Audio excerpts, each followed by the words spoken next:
Okay, so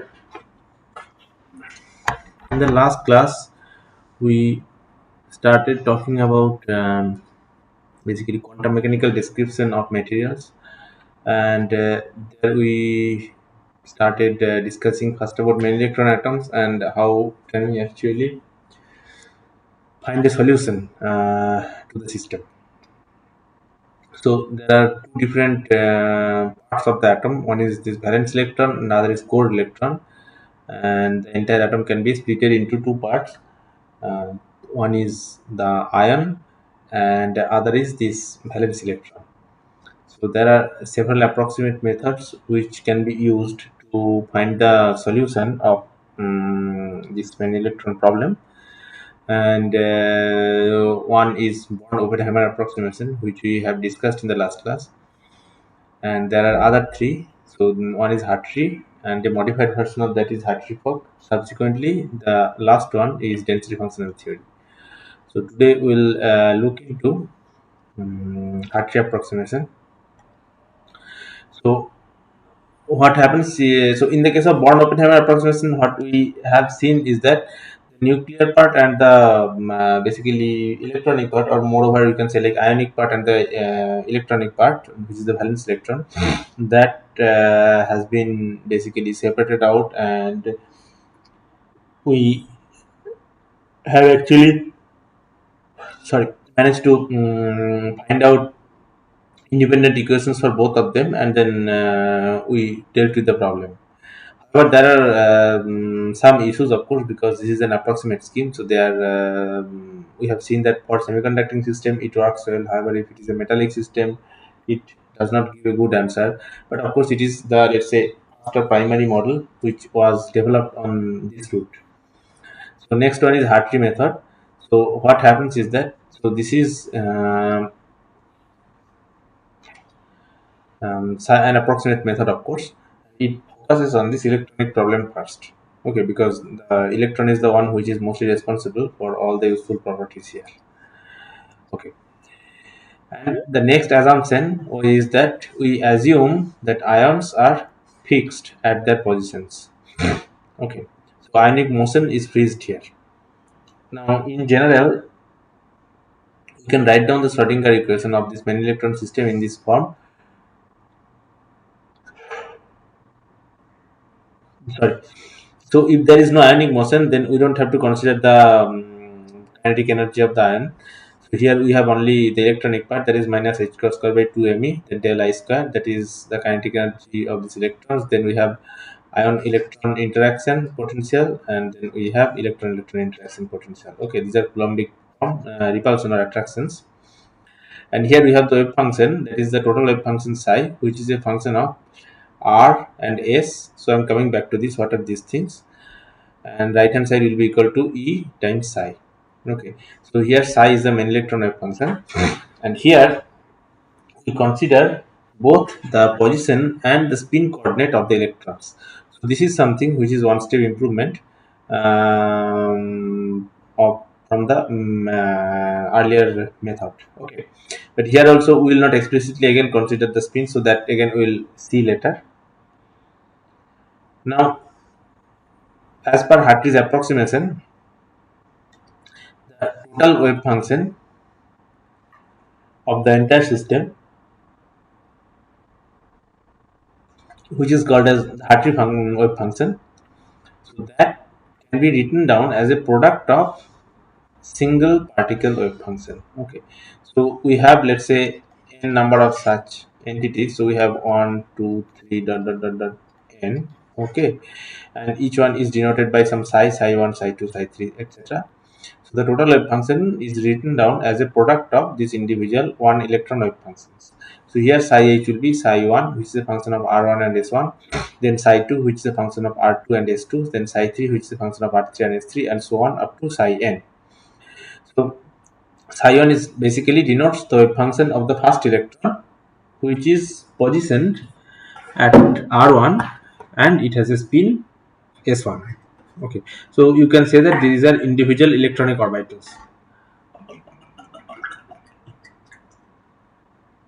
Okay, so now if I want to know the probability of finding this particular electron in a given volume, then all I have to do is that I have to estimate this particular quantity, that is psi I square integrated over a given volume d cube r I.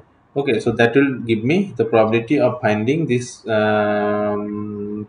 orbital within a given volume d cube r. Okay, so as per Hartley's method, again spin is not considered. Okay, so here spin is neglected, and in order to find out the ground state energy, variational principle is being used. So here you have to find out energy, that is E, and the corresponding wave function psi I for the ground state. So how will you do it? Earlier probably you have seen this thing, that the energy can be written down as an expectation value of the Hamiltonian. So if psi H is the wave function, total wave function, then we take the expectation value of this Hamiltonian H for this particular state, and in the variational principle we will optimize this such that the energy should be greater than equal to E0, which is the ground state energy of the system. Okay. Now, these sets of psi I has to be orthonormal. Okay. So the total psi, whichever it is comprised of, this psi I have to be an orthonormal set of bases. So this is something which you know from earlier quantum mechanics. Now, if I look at the total Hamiltonian, then it has this kinetic energy term, then ion electron interaction, and then electron electron interaction. And I can write down the explicit forms of these two potentials. For example, the ion electron potential, sorry, and the electron potential, yes, that will be equal to minus 1 over 4 pi epsilon naught and sum over I and L z square divided by Ri minus Rl. Okay, so Rl is the coordinate of the ion and I is the coordinate of the electron. So for a given Rl, there will be a number of I, so you sum over each I for that particular L, or alternatively you can do it in the other way also. And for the electron interaction, we have the expression, that is VEE will be equal to 1 by 8 pi epsilon naught square divided by Ri minus Rj. Okay, and here in order to avoid double counting, you can write down I is greater than j, or you can sum over all ij, and then you can put a factor of 2, whatever it is. Now the total energy, if you know the psi, let's say you assume that there is some psi, then you can write down the expression for the total energy E, which will be equal to minus sum over integral of psi I star h square by 2me del I square psi I integrated over d cube r minus 1 over 4 pi epsilon naught, then the sum over I, sum over L, integral over psi I star square z divided by Ri minus Rl psi I d cube Ri plus 1 over 8 pi epsilon naught, sum over I, sum over j, psi I star psi j star square divided by Ri minus Rj psi j d cube Ri d cube Rj. Okay, so this is nothing other than the expectation value of this. So whatever we have written down in this equation here, that we are basically getting here. Okay, so all you have to do is that you have to plug in these things into here. So this is a general expression for the total energy. Now, how will I find out the values basically? Okay, so here we have to vary the wave function psi I such that the energy E it is minimized. However, we have another constant, or let's say condition to follow. That is the normalization condition, which says that psi I star psi I integrated over the entire volume of R will be equal to 1. Okay. Now, one can actually use the method of Lagrange multiplier to find the solution of this problem. Okay, so we have a constant condition and we have energy which we have to optimize. Okay, so here actually you can write down, so E is the Lagrange multiplier. So as per the formalism here, you can write down this particular equation, which is equation number 22. Okay, that is called as Lagrange equation. And in general, Lagrange multiplier method it says that if E is the total energy and you are taking basically what we are trying to do, we are trying to optimize value of E so that we find out the ground state. So either it could be maximum or it could be minimum, right? So we have to take the derivative. So dE with respect to d psi I star minus E psi I will be equal to 0. So this is general Lagrange multiplier method which is followed. So if we solve this equation, that is equation number 22 and 23, then we will get the value of Ei and psi I. Okay. Now, once you have that, then what you can do is that you can calculate something called as number density of electrons. Okay. So what is this? So NR is nothing other than the sum over all the psi I. So you have, let's say, psi I star psi I, and you can also write down as a mod of psi I square. Okay. So using ANR, actually you can calculate different properties.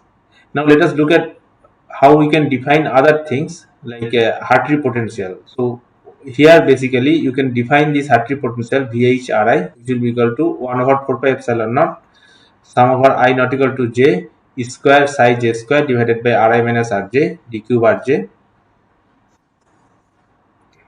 And then you have the ionic potential, which is located at Rj, will be equal to minus 1 over 4 pi epsilon naught sum over L z square divided by Ri minus Rl. Okay, so with that actually you can rewrite basically VH. Of course, you do a little bit of manipulation here. So you have the VH here. So that is only psi j you are integrating over, or let's say Rj you are integrating over. Now you can put a dummy index Ri minus Rj, so that the integral basically will have two terms now. Now, if you have a large number of electrons, then I equal to j term will be negligible in comparison to the total contribution. So in that case, you can approximate VH in this particular form. So you have n r prime here.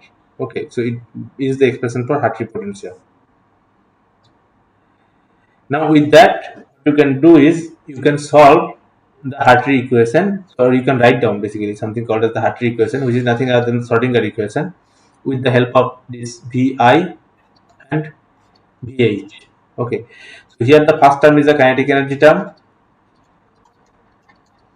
and you have the second term, which is the ionic potential, and then the third term is the Hartree potential. Then psi I will be equal to E psi I. You can see that this Schrodinger equation, this form, is similar to that of the Schrodinger equation of a single electron that is moving in a potential that is VIR plus VHR. Okay, so here if you want to solve this thing, then you have to use a method which is called as self-consistent procedure. So what is that? So the idea here is that you have to start with some particular form of VH. So let's say you have to guess the value, or let's say some value, let's say, of VH, and then you enter into this equation number 29 here. Okay, and then you try to solve the equation, and once you solve it, then you get some psi I or things like that. From that you can again recalculate the value of VH. Okay, so you can compare the initial value of VH here and the value of VH that you get here. Okay, so if they are comparable and within your tolerance limit, then it is okay. If not, then what you do is that you put the value of VH that you just calculated into the equation back, and then you solve again. So you repeat this exercise many times until the input and output potential are very close, or let's say within the tolerance limit that is assigned by you. Okay, so this method is also quite well utilized in further parts like Hartree-Fock or even density functional theory. So we'll see there in details like how this method is being used there.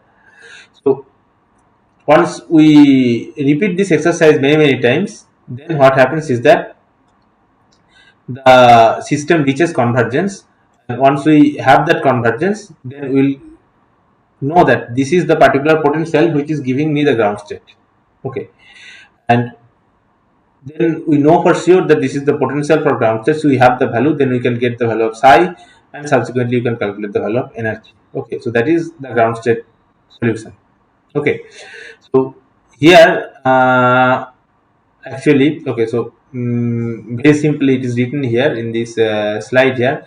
Let's say you start with, so what is self consistency? So let's say you start with this a value of x, that is xi. Okay, and then after the equation is solved, you get the value of x, which is xa. Okay, then you calculate the value of delta x. So that will tell you what is the difference between the initial value and the final value. Okay, now let's say you have set a tolerance which is 1 in 10 to the power 3. So if the difference is less than this, that means it sets or it satisfies this criteria, then you accept it as a solution. And if it is higher than this, then you say that no, this solution is not acceptable, let's redo this. So you repeat the exercise again. Okay, so in the case of this Hartree potential, what happened is that you again have these two things. So one is this final potential, and here you have the initial potential. You calculate the value of delta V. Okay, and you see that whether the difference is lower than your tolerance criteria. So that typically the value is set to be quite low, either 10 to the minus 5 or 10 to the minus 4. Okay, so once it satisfies this particular criteria, then you get the value of Hartree potential and the wave function, which you can consider as the solution of the system. Or let's say these are the ground state. I mean, this VH and psi, they correspond to the ground state behavior of the system.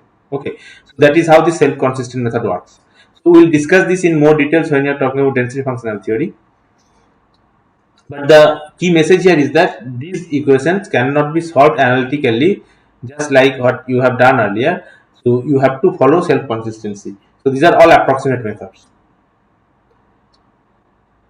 Now, in Hartree approximation, what you do is that you map a many electron problem to a single electron or one particle problem. So you have seen that we have considered the total wave function to be a product of all the single particle states. Okay, so psi 1, psi 2, psi 3, all are that. So you are essentially mapping the many body problem as a single body or one particle problem. And the equation that you are getting or you are solving is basically a single electron which is moving in an effective potential, which is a sum of VH plus VI. So VH is the ionic potential and VH is the one which takes care of the rest. Okay. So essentially we can say that this is an one electron or independent particle approximation. So the same thing is, I mean, this particular part is common in all these things, that is Hartree method, Hartree-Fock, or even like density functional theory. Okay, and they are quite successful in predicting the material property in this manner. So the idea here is that, let's say you have n number of electrons, which means that you have 3n coordinates. So if you want to write down, then you will have 3n Schrodinger equation, which you cannot do. So you assume that all the electrons are kind of uniform. Okay, and you are basically mapping this many electron problem in the one electron problem on the basis of this thought that if one electron behaves in a certain way, then other electrons are also expected to follow that particular route. Okay, so that is what is Hartree method does. Now, what are the flip sides here? Of course, if this is giving us the perfect behavior, then we do not need any further development on this. So it neglects the electronic correlation. Okay, so what is electronic correlation? It says that when an electron moves, electron is moving, let's say within a lattice, so there will be some potential it faces. So it experiences the repulsion of other electrons. So it adjusts its position in such a way to avoid the repulsion. Okay, because there will be many electrons, and it has to kind of adjust its position so that it can maintain its motion. Now, when an electron moves under such circumstances, it affects the motion of other electrons. Okay, because this is kind of an effective potential. Okay, I'll give a comparison later on. So here you can see that you can say that this motion of electrons are coupled, which means that there is some sort of correlation that exists. So this correlation is called as either electronic correlation or Coulombic correlation. Okay, is this part clear? Yes, sir. Yeah. Okay, so you can how can I say? Uh,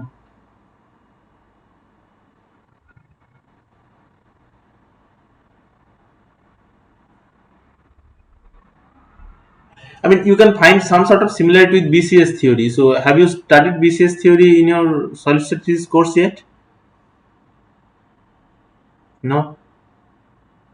So, you know, in BCS theory, that is basically responsible for superconductivity.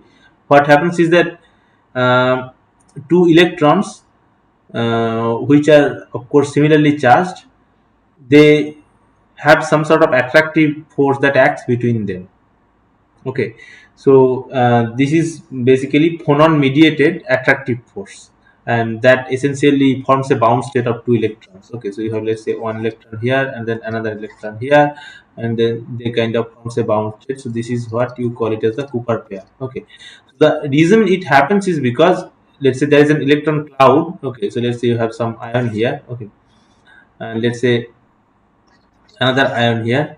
So it's essentially, whenever an electron is moving, okay, let's say close to the one, it is affecting the electron cloud which is present near the other one. Okay, so basically that's how this correlation gets generated. So here also it is somewhat similar. It's not exactly same because there it is little bit decoupled, but here more, you can think of it like it's a big electron cloud. Okay, it's like, let's say, how can I say, suppose on your bed, okay, you have a bed sheet. Okay, and then you are just moving the bed sheet little bit, so you can see whatever ripples that is generated in one part, it kind of affects the ripples which are kind of like generated at the end.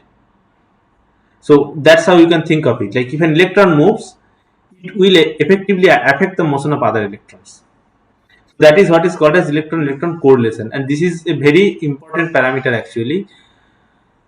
And that kind of like creates a lot of let's say, how can I say, like it actually plays a big role in determining the accuracy of the approximated results. Okay, so here it is completely ignored. So what do we see that in Hartree theory, that we have a many body problem, and essentially it was reduced to a one particle problem. Okay, and it includes the electron electron interaction in an average manner, and it ignores the anti-symmetry requirement. So if you remember that we didn't consider the spin part at all.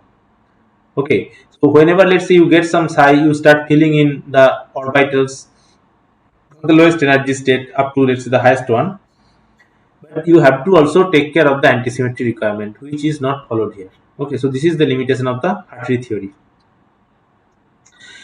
and this part is actually taken care of in the Hartree-Fock method. So here this anti-symmetry, it was taken into account, and the electrostatic repulsion between electrons, this is also addressed. Okay, so the spin part and the electronic correlation part both are addressed in Hartree-Fock approximation, so it is one step ahead of this thing. So here the many body wave function, let's say this is psi, and it's a function of r1 s1 r2 s2 and all these things. It has to follow the anti-symmetry requirement, so there is the minus sign, so psi will be minus psi of this. Okay, Now what is this psi? So here r is the position coordinate and s is the spin coordinate, so which I mentioned here. So this is position and this is spin. Okay, so let's say if psi is the total function of the many electron system, n electron system, then you can actually write down the total wave function in the form of a Slater determinant. Okay, so you probably have come across this Slater determinant in your statistical mechanics or even solid state physics course.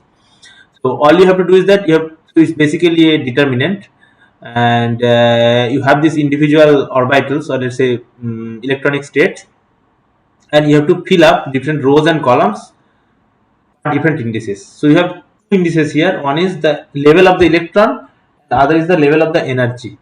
Okay. So here basically we are writing, let's say this first row, psi 1 r1 s1, psi 1 r2 s2, and then so on. You go up to psi n rn sn. Okay. So this is for the first electron or the first state, which is varied by the position. Okay, and the spin.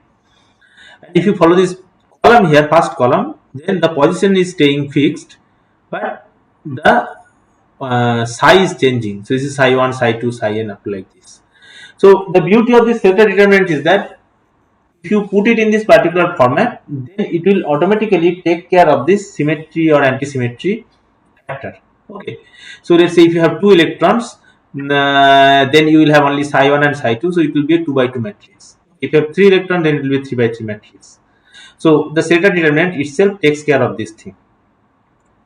So now in general, let's say if I have basically the permutation operator P, then I can write down or define psi in this particular form, where I can write psi to be equal to 1 over n factorial sum over p minus 1 to the power p, and then p operator which is acting on psi 1, psi 2 and psi n.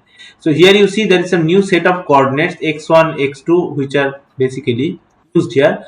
So what are these? So this x1, xn are nothing other than the set of r1 and s1. So basically this x is used to define r and s together. Okay. So as it says here that x is basically this one r and s. Okay, and p is the permutation operator, and it is basically the number of interchanges that is being made up in the permutation. So what we have here is that we have a form of psi, and now you have to calculate the expectation value of energy. So you can define, of course, E in this form, that is psi h psi, where h is basically minus h cross square by 2 me del I square, and then you have different terms. So one is this ion electron or this ionic potential, and other is Hartree potential, or let's say we can say ion electron and then electron electron. Okay. So the expectation value of energy will be nothing other than again basically this equation number 33. You can put it in the integral form. So it will be integral over psi star h psi d tau. D tau is the volume of integral, so that is product of dx1, dx2 up to dxn. Okay, so elementary volumes around each of these states. Now here, if I go on with this expression of basically because the form of psi is known. Okay, so here basically the psi we have here.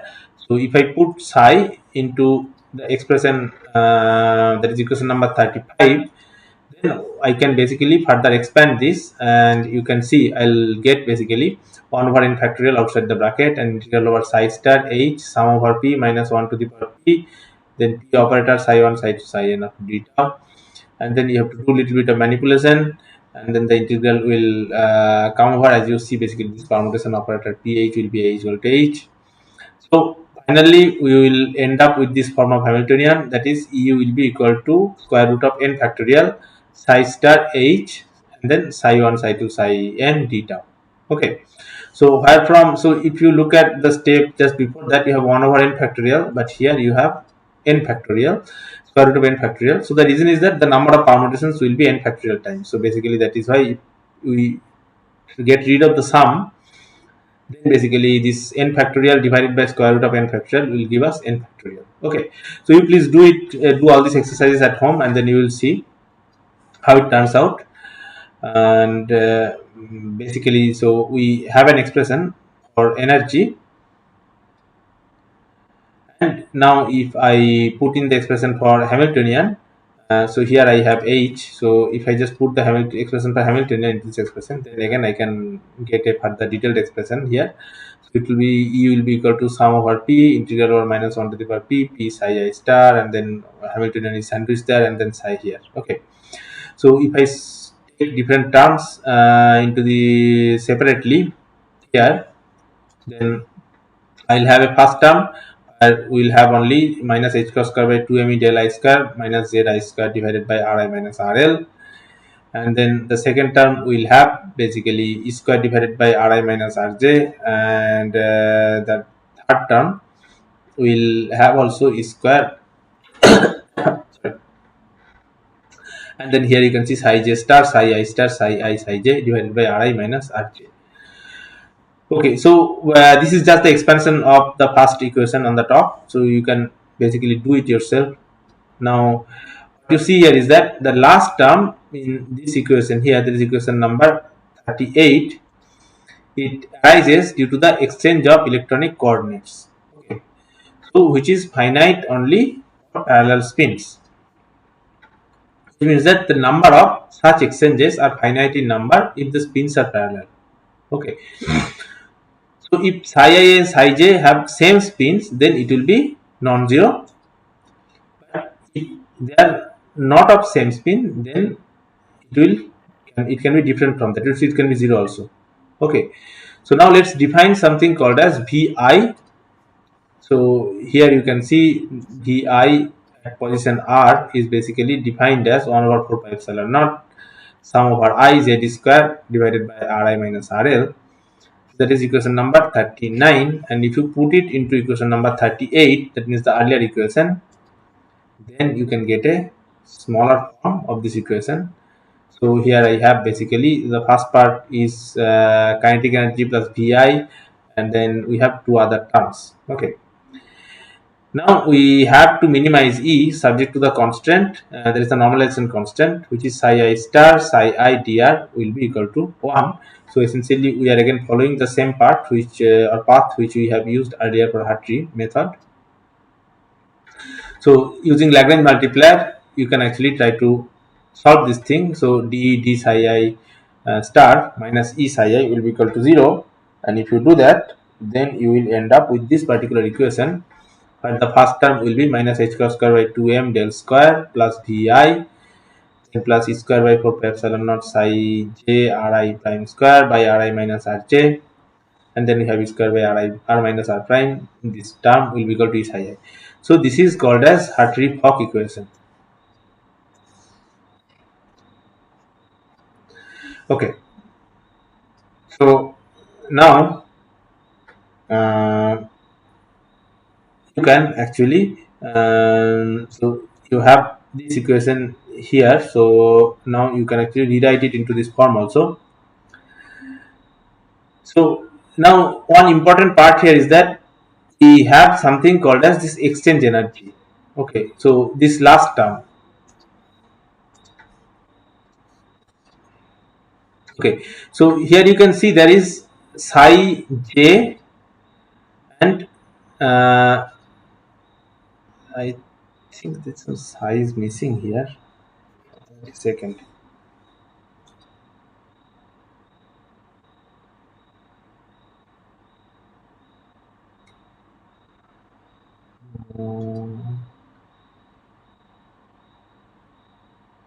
Okay, no, psi is not missing actually. Okay, because we have taken a derivative. Okay, that's the one, psi is gone.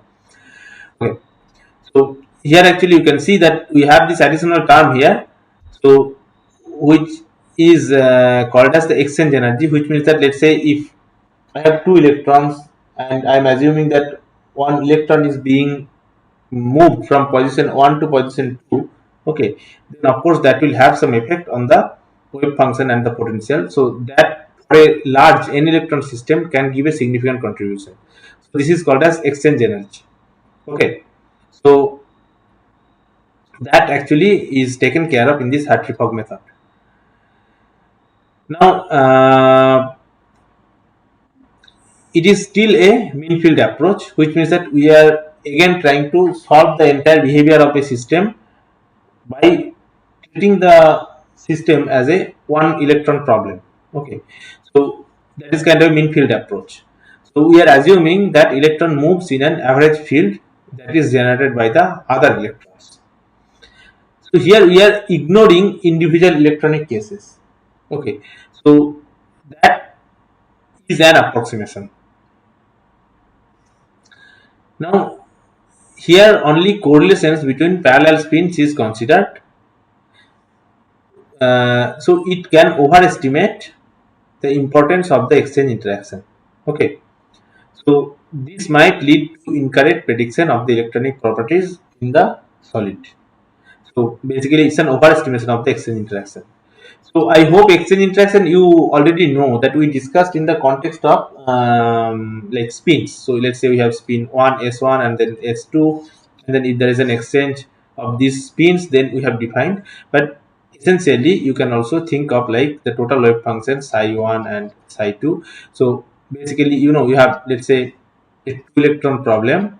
Okay, and then this total psi will have basically, so it will essentially be a Zeta determinant. Okay, and you can actually think of, if you move psi 1 to psi 2, or let's say psi 2 is being basically moved to case of psi 1, then of course the form of the equation, not this the total wave function, it changes, so it can be zero also. Okay, so effectively in terms of potential, we can think of, if there is a large number of such electrons are existing, then this can effectively give rise to some sort of a potential, which, like, we have taken it as a space different term, kind of separate term in the Schrodinger equation in the Hartree-Fock method, and that is the correlation effect. Okay, so and basically that is kind of like the effect of interaction is actually included here. So this is what the Hartree-Fock method is. So actually these are quite detailed topics, so I cannot go into too much detail. So here I have tried to give an overview on this thing. If you want to read it in details, then there are several books actually you can read. Okay, and because these are like many electron system theory, so like these are quite extensive. So because we don't have much classes also, and like in the syllabus also not too much things are kind of specified, just overview is there. So that is why I'm just giving you overview how to solve this problem or how to approach or tackle such a system. Okay, so yeah, so actually here you can follow this book by Dr. Rajendra Prasad. Okay, so I forgot the title of the book. I think this is probably I can't remember the name now. Probably like many body system or something like that. Okay.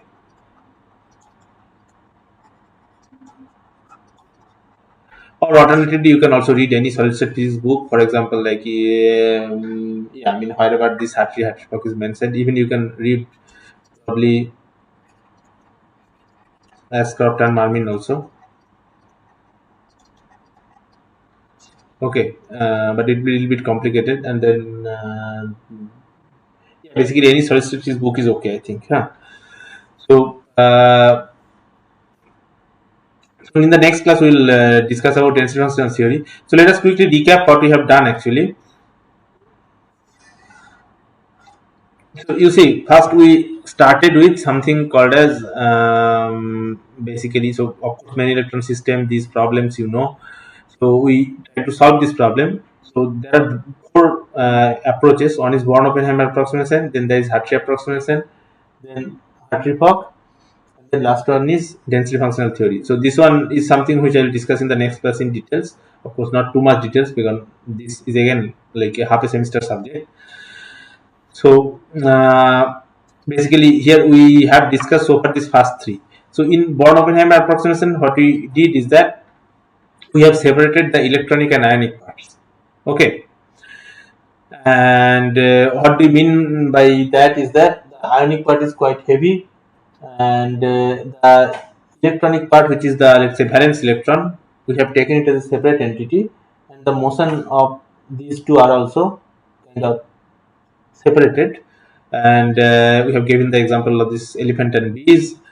Then we have defined basically the motion of the ion and basically the kinetic energy term which will be associated with it, and different potentials. And then what we have seen is that we have basically, yeah, different terms here. So we have got two different equations. So you can see that you have this first term. So on the right hand side you have this first term and the second term. So if we assume that the motion of the ions is not that much significant, then actually we can ignore this second term, because this del psi del RL will be zero basically. So effectively, we end up with the motion of electrons, and from there we can actually find out the energy, and also the psi E can be determined from there. Okay. So the total wave function will be sum of all those individual or energy, basically states summed over different energy levels or energy indices.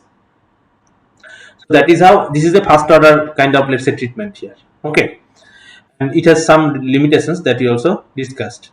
Now, in the case of Hartree method, we have done one level up. So here we have not considered the ionic motion, because that argument has been completely kind of like taken care of in the Born-Oppenheimer part, because the relative motion is almost negligible.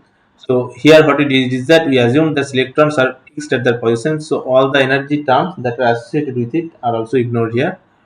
Okay, so then we only ended up with this term, that is ion electron interaction and then electron electron interaction, and here we ignored the spin part. Okay, we have of course started with, but then we didn't really consider it. So here we have used the help of variational principle, or let's say the using Lagrange multiplier, we have also tried to find out what will be how to solve this problem. So here basically we have written down these terms and the expression for E using the psi which we defined earlier, and then we have this normalization condition which is also available here, and we have used the Lagrange equation here, that is del E del psi I star minus E psi I will be equal to 0. So with that we have again redefined something called as this Hartree potential, and then Vi, that is the ionic potential, and number density. Okay, so we have done a little bit of manipulation here, and then we finally ended up with an equation that is basically consisting of three terms. So this is a one electron problem, and we have different potentials. One is the ionic potential, and other is the Hartree potential. So here we are assuming that this single electron is moving in a combined potential like this. So this is kind of an effective potential, or let's say we are mapping this many electron problem as a one electron problem here, and we can solve it into the self-consistent procedure. So that procedure I also explained, that you started with something, and then whatever value you are getting, you kind of compare them until you reach the desired level of competency. So that's how basically Hartree method works. But here the problem is that here you don't consider the spin at all. But of course, it gives us some success, that it gives us the some agreement with the energy values, or let's say the function that you get here through the predicted material properties, or let's say the experimentally available values. Okay. Now, but it considers not it does not consider the electron correlation. Okay, so that is something which can play a significant term in the Hamiltonian, or contribute a large value in many electron system. So that has been considered in the Hartree-Fock approximation. So here also this antisymmetry is also considered. So basically you can say that because antisymmetry is considered, that is why this correlation is coming into picture. Okay, so because we have this center determinant, that means all these off diagonal terms will be there. So because we are considering all different permutations and combinations. So here P is the operator which takes care of that, and with that actually we have again defined the Hamiltonian and the energy, and then we have basically again using the basically expression for Vi, we can actually rewrite the expression for energy, and we have the normalization condition. Finally, if we use the Lagrange multiplier, then we can get something called as the Hartree-Fock equation. Okay, so here we can solve this equation and we can get the value of psi I, and again it's the self consistency root which we explained before, that has to be followed here. So through that only you will get the value of psi I, and then value of energy is calculated from that. So here it is observed that the values which are found here, they are of course better than the values which are obtained from Hartree technique, because it takes into account the exchange energy.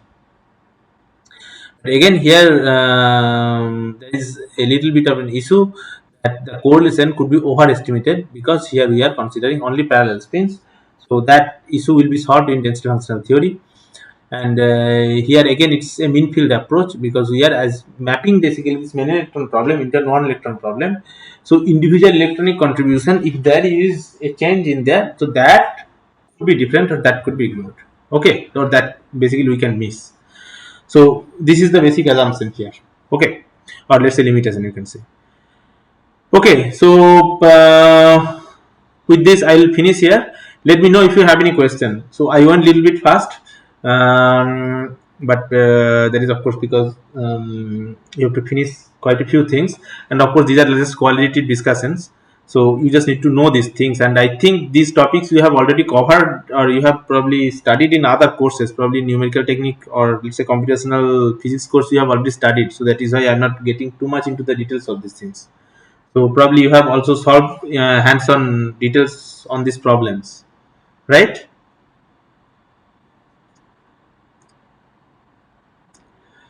Okay. So do you have any question? Okay. So if not, then I'll share the PPT. You go through it, because these are quite large equations which I have written. You go through them, and then you let me know if you have any question later on. Okay. Okay. Okay, sir. Okay, sir. Okay. Okay, sir.